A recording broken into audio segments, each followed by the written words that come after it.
மழை வெள்ளத்தில் கற்பனை ஓட்டத்தில் ஏனி நம்முடன் சிறிது நேரம் பிரயாணம் செய்யுமாறு நேயர்களை அழைக்கிறோம். வினாடிக்கு 1 நூற்றாண்டு வீதம் எளிதில் கடந்து இன்றைக்கு 982 ஆண்டுகளுக்கு முந்தைய காலத்துக்கு செல்வோமாக. தொண்டை நாட்டுக்கும் சோழ நாட்டுக்கும் இடையில் உள்ள திருமுனைப்பாடி நாட்டின் தென்பகுதியில் தில்லை சிற்றம்பலத்துக்கு மேற்கே 2 காத தூரத்தில் அலைக்கடல் போன்ற ஒரு ஏரி விரிந்து பறந்து கிடக்கிறது. அதற்கு வீரநாராயண ஏரி என்று பெயர். அது தெற்கு வடக்கில் 1.5 காத நீளமும் கிழக்கு மேற்கில் 1/2 காத அகலமும் உள்ளது. காலப்போக்கில் அதன் பெயர் சிதைந்த இந்நாளில் வீரநாத்த ஏரி என்ற பெயரால் வழங்கி வருகிறது. ஆடி திங்கள் 18ஆம் நாள் முன் மாலை நேரத்தில் அலைக்கடல் போல் விரிந்து பறந்திருந்த வீரநாராயண ஏரிக்கரை மீது ஒரு வாலிப வீரன் குதிரை ஏறி பிரயாணம் செய்து கொண்டிருந்தான். அவன் தமிழகத்து வீர சரித்திரத்தில் புகழ்பெற்ற வானர் குலத்தைச் சேர்ந்தவன்.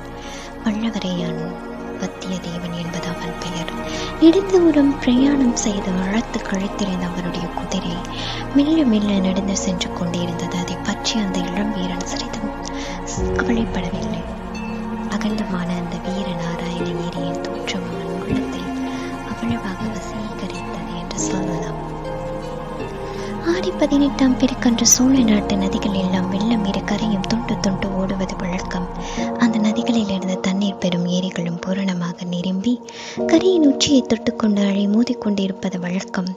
வடகாவேரி என்று பக்தர்களாலும் கொள்ளிடம் என்று பொதுமக்களாலும் வழங்கப்பட்ட நதிகளில் இருந்து வடவாற்றின் வழியாக தண்ணீர் வந்த வீரநாராயண ஏரியில் பாய்ந்து அதை ஒரு பூங்கடலாக ஆக்கியிருந்தது என்று சொல்லலாம். அந்த வீதியின் 74 கணவாய்களின் வழியாகவும் தண்ணீர் குமுகும்பும் என்று பாய்ந்து சுற்று பக்கத்தில் நெடுதூரம் நீர் வளத்தை அழித்துக் கொண்டிருந்தது.